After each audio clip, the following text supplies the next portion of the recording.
Chapter 1.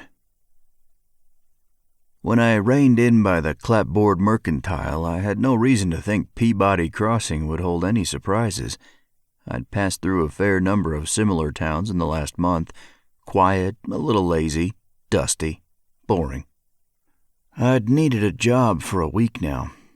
With me, I had only a dozen or so apples, one spare change of clothes, and enough money to put my horse up in a livery stable and myself up in a cheap hotel for 2 or 3 days.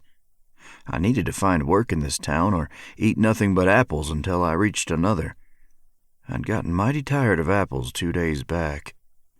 I tied my sway-backed piebald mare to an empty hitching post by the mercantile. Useless gesture. If I'm not on her and kicking, she doesn't move. But I tied her anyway. No sense taking a chance losing her, even if she's run down. That day, I felt run down enough myself to match her. But since we both had sound hooves and good teeth, neither of us had much to complain about.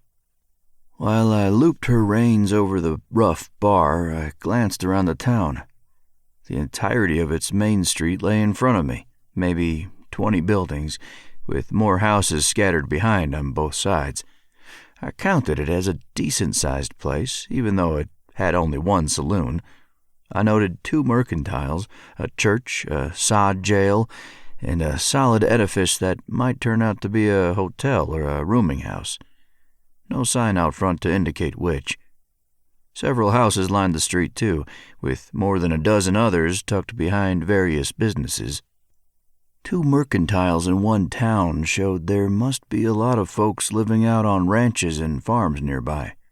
I silently prayed that somebody would have a job for me, even if only for a couple weeks busting sod or prodding beef cattle. I only needed enough money in my pocket to last me until I found another cattle drive to take me on out of Kansas again. A better horse wouldn't hurt either, but that didn't hardly matter, for most outfits provided a string of cow ponies for their hands to use. That street lacked one thing: people. I saw only 2 others out and about, not counting myself, 2 middle-aged men in front of the jail.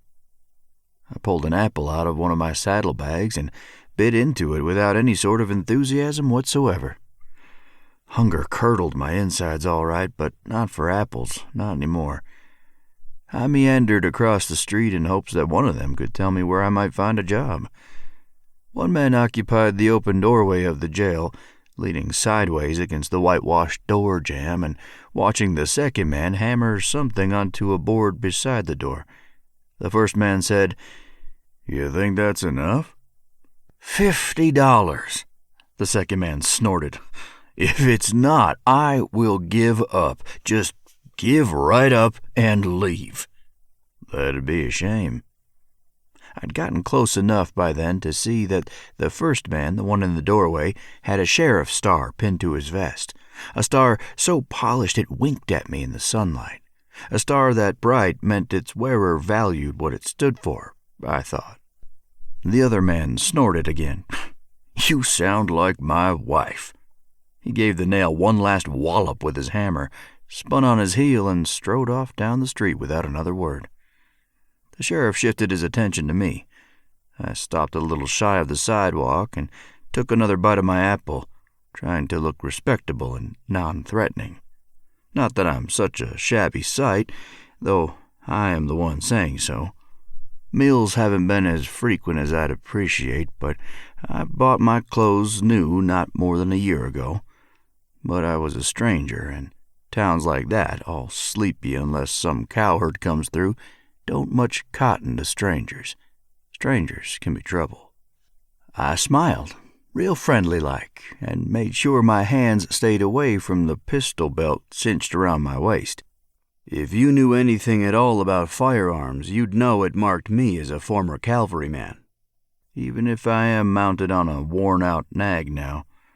Uncle Sam didn't want to give up his fine cavalry horses when the war between the states ended, but he had pistols aplenty when I mustered out, too big to carry comfortably, especially if you're not that tall like me, but they look intimidating,